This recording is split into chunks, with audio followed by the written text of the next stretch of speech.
আসসালামু আলাইকুম। আজকে আমরা যে বিষয়টা আলোচনা করব ওই আলোচনাটার সামগ্রিক বা সারমর্ম হিসাবে নাম দিয়েছি আমরা সমীকরণ। সমীকরণটা আলোচনাটা শুনলে আপনারা বুঝতে পারবেন। এই সমীকরণ আলোচনায় আমি শুরু করতেছি যে মানে এই যেই আপনার আওয়ামী লীগ সরকার পতনের পূর্বে যে একটা স্লোগান প্রচলিত ছিল, তুমি কে আমি কে রাজাকার রাজাকার। আবার সাম্প্রতিক সময়ে আইসা যে যে একটা স্লোগান আওয়ামী লীগকে নিষিদ্ধ করার্থে বা নিষিদ্ধ করার জন্য যে শাহবাগে দেওয়া হয়েছে যে গোলাম আজমের বাংলায় আওয়ামী লীগের ঠাঁই নেই। এই দুইটা স্লোগান আপনি যদি এক করেন তাহলে এই দুইটা স্লোগানকে সারমর্ম যদি আপনি মিলাইতে যান তাহলে এটা থেকে আপনার কী মনে হবে যে আসলে বাংলাদেশটা কি একটা পাকিস্তান বা পুরো পাকিস্তান অথবা আফগানিস্তান বানানোর এরকম একটা পায়তারা চলতেছে না। তার সাথে যদি একটু অ্যাড করেন যে এই যে ভারত পাকিস্তান যুদ্ধ যেই সাময়িক একটা যুদ্ধ হয়েছে, ওই যুদ্ধের বিষয়ে পাকিস্তানের প্রধানমন্ত্রী যে ভারতের প্রতি যেই একটা বার্তা, যেটা হচ্ছে যে ভারতকে নাকি তারা 71 সালের যে তাদের প্রতিশোধ নিছে এরকম একটা কথা। এগুলো সব যদি আপনি সামগ্রিকভাবে এক করেন এবং এটা সারমর্ম যদি অ্যাড করেন তাহলে আপনি দেখবেন যে এই যে বাংলাদেশের যে সমস্ত ঘটনাগুলো ঘটতেছে এটা পাকিস্তানের যে গোয়েন্দা সংস্থা আইএস ওই আইএসআই এর মানে যেই কার্যক্রমগুলো আছে ওগুলো আসলে বাংলাদেশের চলমান তারাই অংশ হিসেবে এই কাজগুলা বা এই কথাগুলো তারা বলতেছে। তারা বাংলাদেশকে স্থিতিশীল একটা রাষ্ট্র হিসেবে চায় না, তারা দেশটাকে তাদের মতো অস্থিতিশীল করে রাখতে চায়।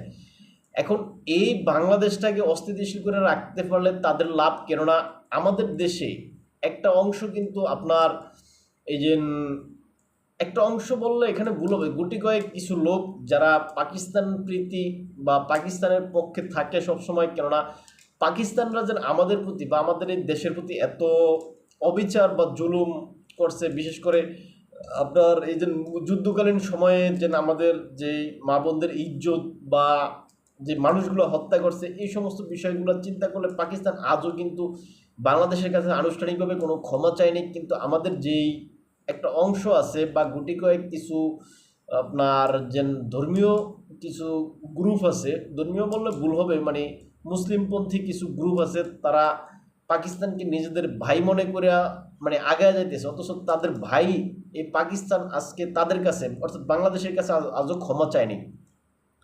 তারপরেও তারা এই ভাইয়ের জন্য সব কিছু করতে প্রস্তুত। এখন এই ক্ষেত্রে ভারত পাকিস্তান যুদ্ধের ক্ষেত্রে আমরা দেখছি কি এই যে আমাদের বাংলাদেশের যে সমস্ত মিডিয়াগুলো আছে সকল মিডিয়াগুলো ভারতের বিপক্ষে বলছেন, বলতে পারেন।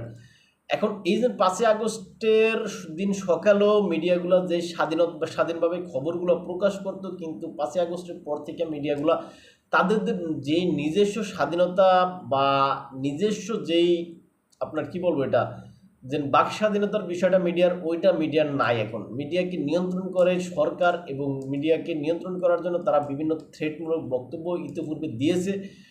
বিশেষ করে আমাদের ছাত্র সমন্বয়ক নামক যারা আছেন তারা তো মিডিয়াতে গিয়ে লিস্ট ধরায় দিয়ে অনেকের চাকরি খেয়ে দিয়েছেন, এরকম ঘটনা আছে। আর আমরা যদি দেখি যে এই যে আওয়ামী লীগ সরকারকে হটানোর জন্য যেই কাজগুলো করা হয়েছে বা মেটিকুলাস ডিজাইনের কাজগুলো করা হয়েছে, এগুলো সমন্বয়ক কোঠায় যারা উপদেষ্টা হয়েছেন এদের মুখ থেকে এখন বের হচ্ছে। কেননা এই যে আপনার উপদেষ্টা জনাব মাহফুজ আলম তিনি বলছেন কি এই যে 2000 লোক মারণের বা হত্যা করার যে অভিযোগ আওয়ামী লীগের প্রতি দেওয়া হচ্ছে এটা মূলত তাদের পতনের জন্য বলা হয়েছিল, কিন্তু আসলে সত্যিকারের অর্থে বা সত্যিকারের এত সংখ্যক লোক মারা বা হত্যা করা হয়নি, এটা হচ্ছে তাদের বক্তব্য। তারপরে যে উপদেষ্টা হয়েছেন আসিফ মাহমুদ সজীব ভুঁইয়া, তার যেই আপনার যে বক্তব্য ওই বক্তব্য অনুযায়ী যদি আপনি দেখেন যে যদি 5ই আগস্টে আওয়ামী লীগ সরকার পতন না হইতো তাহলে তারা সশস্ত্র সংঘাতে যাইতেন। এখন এখানে আমার একটা প্রশ্ন, তারা যখন সশস্ত্র সংঘাতে যাইতেন তাহলে তাদের কাছে অস্ত্র কোথায় থেকে আসছিল, কোথায় থেকে তারা এই অস্ত্রগুলো পাইতেন? তার মানে ওই যে পাকিস্তান কি বাংলাদেশকে অস্থিতিশীল করার জন্য এখানে কি অস্ত্র পাঠাইছে? সমীকরণে কি বলে? অবশ্যই সেটা হইতে পারে। এখন এই যে আরেকটা বিষয় আপনারা জানেন যে এই যে মেট্রো রেল পুরানোর বিষয়ে যেটা বলা হয়েছে, অনেকেই তখন আওয়ামী লীগ সরকারের দোষ দিয়েছেন যে আওয়ামী লীগ সরকার এখানেই মেট্রো রেল পুরাইছে ইত্যাদি ইত্যাদি। কিন্তু এই যে সমন্বয়কদের মুখ থেকে যে বক্তব্য বেরোচ্ছে যে এই যে আমরা যদি মেট্রো রেল না পুরাতাম তাহলে আওয়ামী লীগ সরকারের পতন হতো না, অর্থাৎ তারা পুরাইছে। এখন এই যে ডিজাইনের মানে তাদের যে মেটিকুলাস ডিজাইন, এই ডিজাইনের ভিতরে থাইকা তারা এই কাজগুলো করছে। এখন এই কাজগুলো করার পরে আওয়ামী লীগ সরকারের পতন হয়েছে। এখন এই যে আওয়ামী লীগ সরকারের পতনের পরে এই বাংলাদেশটা পাকিস্তানের একটা ঘাঁটি হিসাবে ব্যবহার করতেছে। এই ঘাঁটি দিয়া তারা ভারতকে অস্থিতিশীল করতে চাইতেছে। এই ভারতকে অস্থিতিশীল করার কারণে ভারত অস্থিতিশীল হওয়ার ভয়ে ভারত কি করতেছে, আমাদের প্রতি যে সমস্ত শাস্তিমূলক পদক্ষেপ বা ব্যবস্থা নিচ্ছে সেটা আসলে আমাদের দেশের জন্য সামগ্রিকভাবে ক্ষতি বয়ে আনবে। সুতরাং আমাদের এখন উচিত আমাদের প্রতিবেশীদের সাথে সুসম্পর্ক রাখা, ওই যে দেউলিয়াতের অবস্থানে যে পাকিস্তান আছে তাদেরকে পরিহার করা, এটা আমাদের উচিত।